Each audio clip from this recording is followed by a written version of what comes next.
Okay, so, the Greeks left their mark on religion, philosophy, drama and literature, and art and architecture. Greek religion developed in response to the elements of nature. Each city-state would celebrate festivals to honor a specific male or female manifestation of the elements. And in the process, Greeks are going to create new ways of thinking based on humanism and rationalism, initiating the discipline of philosophy in the process. They also wrote entertaining literature, drama, and history. And their achievements in math and science led to breakthroughs in art and architecture. So, as mentioned in the conclusion at the previous presentation, Spartan victory in the Peloponnesian War spelled failure in peace for Sparta. Hubris, that is a Greek term that implies excessive selfishness. And Spartans and all Greeks were urged by the Oracle of Delphi to follow the ideal of moderation. However, during the economic decline of Greece in the 4th century BCE, former soldiers often worked as mercenaries who disrupted the household-based culture of the Greek poleis. And Greek civilization was so weakened that Philip II of Macedonia patiently organized for the moment to leap into action. And as the textbook reveals, Philip II absorbed northern Greek poleis that by 340 BCE, Macedonian military strength stood poised to conquer all remaining city-states. And the early success of Philip II of Macedon had much to do with his reorganization of the Macedonian army. Resistance by Athens and Thebes proved futile in a significant battle of Chaeronea in 338. And this defeat ended the era of Polish independence in the classical age as Greeks henceforth began accustomed to the rule of foreigners. With rising confidence, King Philip prepared for an invasion of the Persian Empire. But he was murdered, and his son, Alexander, took over where his father left off. And in a span of 13 years, Alexander will earn the title, the Great. And Alexander the Great became stuff of legends. And like his father, Philip, he possessed remarkable skills as military commander, as diplomat, and administrator. And his campaign of conquest with 50,000 troops included the vast Persian Empire, along with the willing surrender of Egypt, and eastward into the borderlands of India along the Indus River Valley. He had no plan or vision of a divine mission. But after taking over Egypt, he insisted that he himself should be accorded divine honors, and he recognized himself as a god king. So to control his newly created empire, Alexander constructed Greek-style cities. Historians established the Hellenistic period in Greek history with the creation of the empire by Alexander the Great. Now, unfortunately for Alexander, his troops tired and mutinied after 5 years of defeating numerous small kingdoms in the Indus Basin. And upon return to Babylon, he mysteriously died in 323 at the age of 33. Now, after all, he was exhausted, he caught a fever, and of course, he partied like it was 1999. I mean, the dude drank and celebrated, okay? I don't know if he really listened to Prince, but nonetheless, he did have a great world tour. Now, the textbook provides important backdrop to the disintegration of the empire upon his death, because Alexander's generals struggled to succeed him as ruler. When Alexander's empire was divided among his generals following his death, Egypt was given to Ptolemy. And after Alexander's son was killed in the conquest for control, great Hellenic empires of the ancient world are going to rise to prominence to replace the empire of Alexander. The Antigonid in Macedon, the Ptolemaic in Egypt, and the Seleucid in Persia. Now, the Hellenic state system, which emerged during the wars of Alexander's successors, was tremendously complicated. Of the three major powers, the longest enduring was the realm of the Ptolemies in Egypt, The Seleucid dynasty was the most important in many respects because it held the great bridge of land from inland Asia Minor through Syria and Mesopotamia to Iran. The eastern provinces fell away to small kingdoms. The Antigonids in Macedonia exercised power over Greece. So superficially, the political history of the Hellenistic world is one of tremendous complexity and incessant wars. Wars, wars. And the Hellenistic world was, economically speaking, generally prosperous because of the long-distance trading that resulted from Alexander's conquest. Yet there was a competitive struggle to control the Mediterranean and keep lines open to the Aegean so as to secure Greek mercenaries, to secure Greek colonists, to secure Greek administrators. The Ptolemies and the Seleucids waged series of Syrian wars for mastery of the coast of Syria and Palestine. And besides the kings, the administrators, and the soldiers, there stood a host of other Greeks in most of the Hellenic states who set the cultural tone of the world and dominated its social and economic system. And these Greeks came largely of their own accord as traders, artisans, scholars, and others to seek the economic advantages of the new colonial world. But likewise, the kings welcomed them enthusiastically. Within the Hellenistic heartland, which extended from Sicily to Mesopotamia, from the Black Sea to southern Egypt, the conduct of trade became even more professional. Ships grew larger, harbors were systematized, banking more widespread. Slaves increased in value along with luxuries as incense, perfume, glass, art objects, and jewels became more valuable. Exploration and trade moved even further to the distant corners of Eurasia. And the most populous and most important commercial city and cultural center in the Hellenistic world was Alexandria in northern Egypt. Social relations in Alexandria flourished as the city bustled with many different peoples, including Jews who had a considerable amount of self-government. Along with economic expansion came an increase in artistic achievement and a wide distribution of Greek culture. So, during the Hellenistic age, many new cities were established, and Hellenistic sculpture became more realistic, though historians argue that Hellenistic literature was inferior to that of the Hellenic age. So let's appreciate some of the key differences between Greece of the Hellenistic period and that of Greece of the classical period. And the classical period is known as the age of Hellenic culture. We can come to an appreciation of the key differences by looking at the discipline of philosophy. During the classical period, or what is known as the age of Hellenic culture, the Greeks created new ways of thinking based on humanism and rationalism. Humanism concentrates on the idea that man is the center of artistic and intellectual endeavors. Rationalism is fixated on the idea that knowledge comes from reason without the aid of the senses. And the textbook shares with you that scholars divide Greek philosophy into three periods: the pre-Socratic, the classical age, and the Hellenistic era. So let's take a look at the pre-Socratic. These philosophers sought answers outside the realm of religion and myth. They believed that what happened in the physical was not due to religious deities, but as a set of phenomena in nature that, when properly understood, explains why things occur. The textbooks provide examples of Anaximander,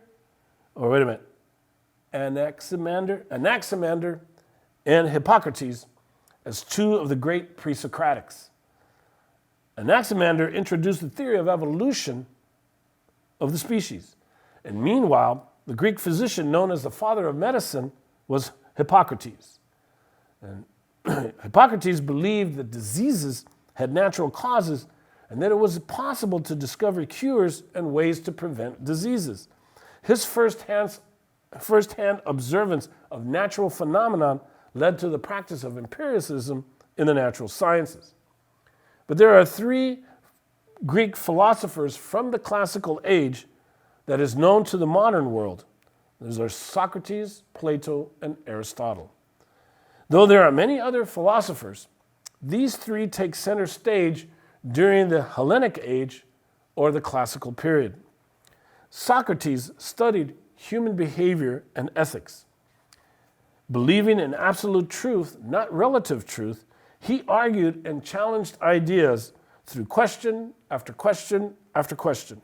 And this approach became known as the Socratic method. The search for truth was the most important thing that a person could do. And in this day and age, that's very important. When Athens lost the Peloponnesian War, he questioned the decisions of the Athenian government.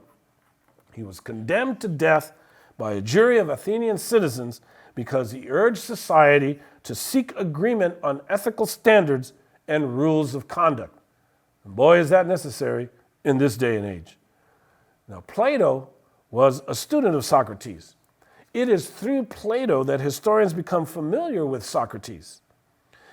In his important treatise entitled The Republic, Plato advocated rule by the philosophers, the abolition of private property, and strict regulation of marriage. His primarily philosophical concern was the doctrine of ideas. And as outlined in The Republic, Plato's ideal form of government is best described as meritocracy based on intelligence. The ruling principle for such a government as Plato envisioned was, to him, known as the good. The ideal polis would be a state where its citizens would place the welfare of the polis above their own well-being. He opened an educational center called the Academy for young men to learn and discuss philosophy. And for 20 years, Aristotle studied Plato's emphasis on ideals and truths. But Aristotle became more interested in the meaning of life than politics. Aristotle believed that forms shape matter towards specific purposes. Aristotle argued that good conduct is virtuous conduct and that virtue resides in aiming for the golden mean, a life of moderation. Whereas Plato conceived of politics as a means towards living the good life, Aristotle regarded politics as an end in itself. His most significant works were Ethics and Politics. They dealt with the philosophy of human affairs where good government served all citizens, similar to Athenian democracy. He likewise opened a school called the Lyceum for young men to learn. And a student who studied under him would go on to become Alexander the Great. Now, other important Hellenic philosophers, mathematicians, and historians whose writings influenced the classical period were Thales, Pythagoras, Democritus, Herodotus, and Thucydides. Thales is known as the father of philosophy, and he believed that physical nature and its phenomenon can be explained rationally and by looking at natural causes. Now, he is said to have predicted a solar eclipse, and he formulated a theory that water is the most basic substance of the world. Then there's Pythagoras of Samos, who explained the natural world in mathematical terms. He taught that the universe was constructed of numbers and their relationships.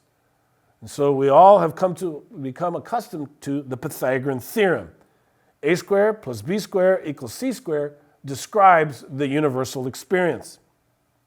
Democritus is the Greek philosopher who speculated that matter might be composed of indivisible atoms in constant motion.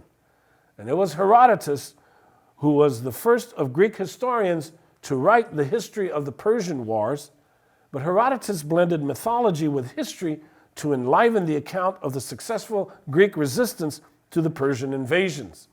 And finally, Thucydides captured history by actually visiting the places where events took place.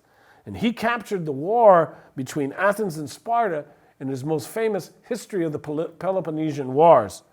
Thucydides some argue, was the first truly scientific historian who described the causes of the Peloponnesian Wars. So while the polis was the center of life in the classical period, it fundamentally changed but did not die out in the Hellenistic period. The polis became a thriving megalopolis in some cases, and in others it transcended its geographical boundaries and transformed from a closed society that was bound by familial, societal, and political ties to a purely economic and political unit.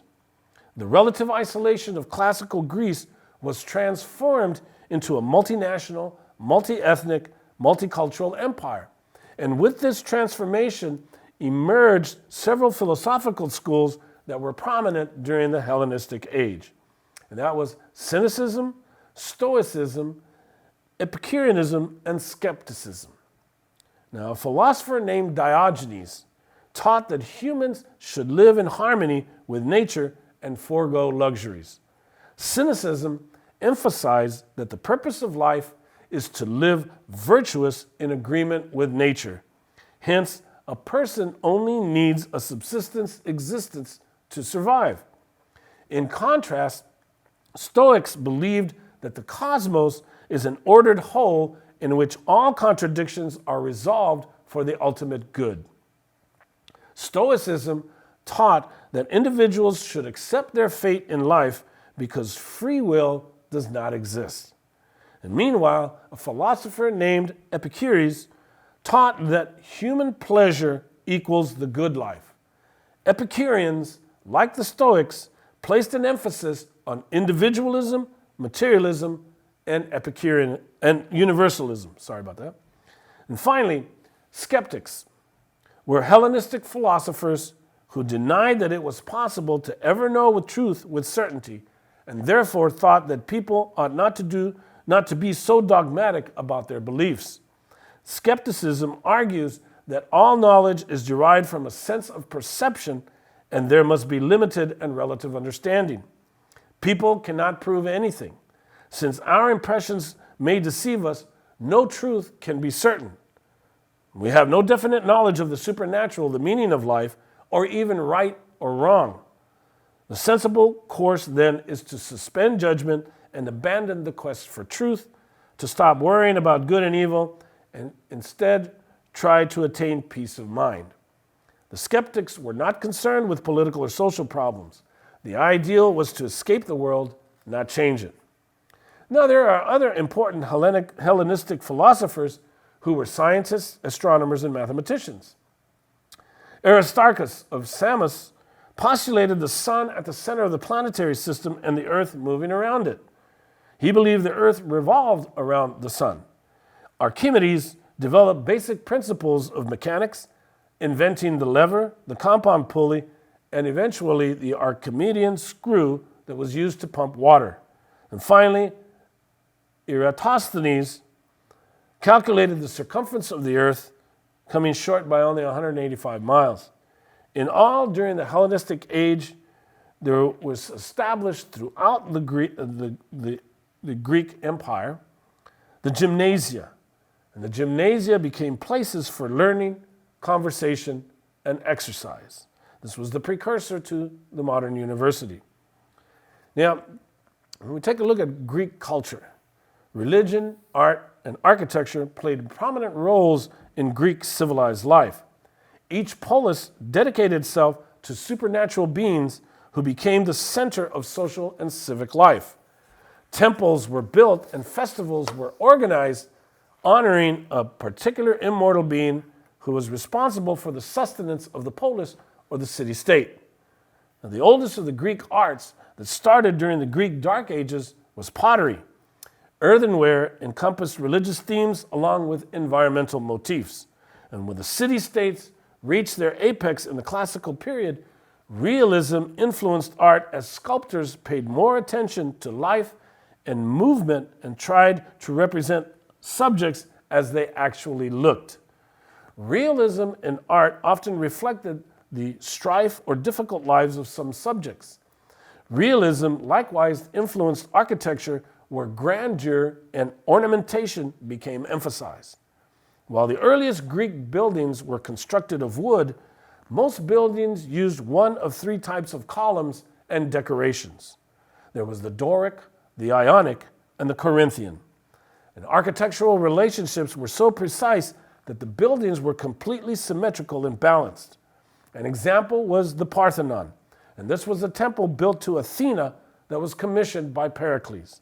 The sculptor Phidias used realism in creating the statue of Athena in the temple. He also created the statue of Zeus found in the Olympia, which is one of the 7 wonders of the world. But the Greeks were also known for writing entertaining literature and drama. And Greek drama developed such themes as sin brings misery, that tragedy is an expression of despair, and most importantly, human greatness. Sophocles wrote a dramatic play using success, flaw, and ruin. Oedipus Rex focused on a king who unwittingly kills his father and marries his mother.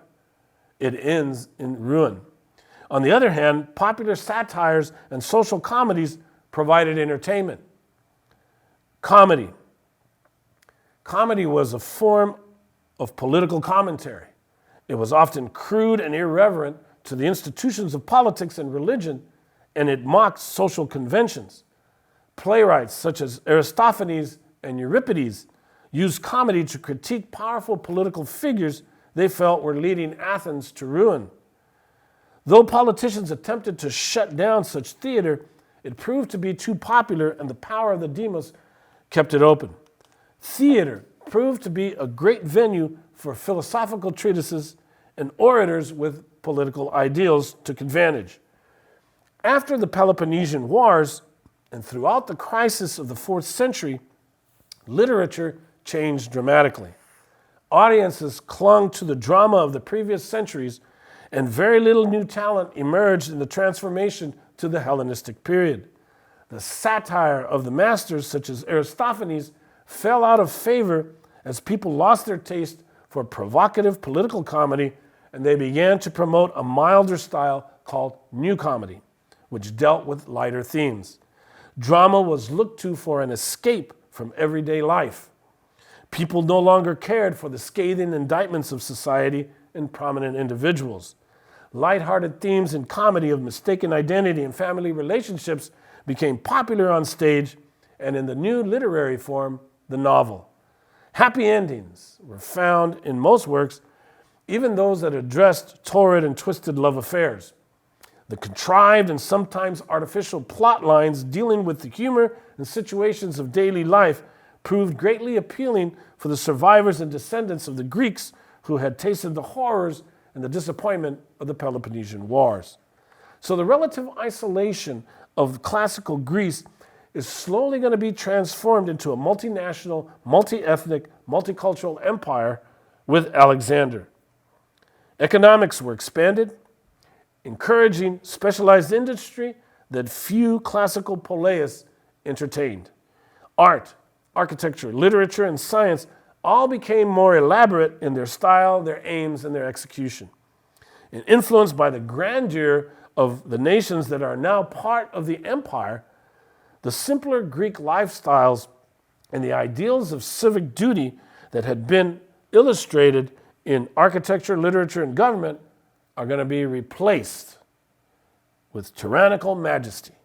However, the classical period, historians argued, didn't degenerate, but rather that the Hellenistic period offered a greater range, especially in terms of public facilities, as museums and libraries became more important. New ideas and philosophies demonstrate the intellectual creativity that marked the Hellenistic world. And ultimately, the greatest difference between the classical and the Hellenistic was in their identity and worldview. Greece in the classical was inwardly focused and was identified by the polis. In contrast, the Hellenistic period was characterized by cosmopolitanism. The Greek citizen was no longer an Athenian or Spartan, but a citizen of the world. Hellenistic cosmopolitanism is going to differ from Persian and Roman cosmopolitanism because Hellenistic cosmopolitanism was cultural rather than directly linked to imperialism. The most important contribution of the Hellenistic age was the diffusion of Greek culture throughout the East. And finally, I wish to conclude with a comment on the Olympics. Beginning in 776 BCE, the Greek city-states assembled every 4 years at Olympia for a sport festival to honor Zeus, to honor God. It originated as a series of athletic competitions amongst representatives of the city-states in various sanctuaries, with the participants ultimately settling for one common place, and that was Olympia. The games were held every 4 years, hence the Olympiad, a Greek unit of time. The games had their roots in religion, with the idea of bringing peace and harmony between the present and the past, in this way respecting the origins of Greek life. And so, nudity became an important component of athletic competition, the emphasis being an appreciation for the beauty of creation through physical exertion. And many times the Olympics provided political opportunities to introduce truce amongst warring city-states. Armies were forbidden from entering Olympia, with participant cities ensuring safe travel for everyone to the games. The games became venues for politicking, they became venues for economic promotion, for cultural promotion. And everyone in attendance celebrated life. Athletes, after strenuous competition, celebrated by indulging each other in orgies. And during the Hellenistic age, this practice spread throughout Egypt and parts of Persia. When the Romans ruled, they tolerated the contests and even introduced new contests. And most of these contests will disappear in the course of the 4th century AD, when a very pious Christian Roman emperor objected to the games because of its pagan origin. But in 1896, the first modern Olympic Games will be held in Athens with competitors from nations around the world. So this concludes the presentation on the Greeks. I'm going to ask you to please watch and take notes from a very exciting and informative documentary that follows this presentation. The Hellenistic world is intriguing and complex, and this civilization was fundamentally Greek. The Greeks were influenced by the new environment. Now, one persuasive historian writes that the influence was displayed more in the scale and lavishness of products and in the tone of the era than in direct borrowings or cultural amalgamations. Now, frequently, as one looks at the religious, the philosophical, and the political patterns of this age, one feels that the Hellenistic era stood as a preparation for the Roman world. So please watch the documentary that follows, because Rome is next. Thanks.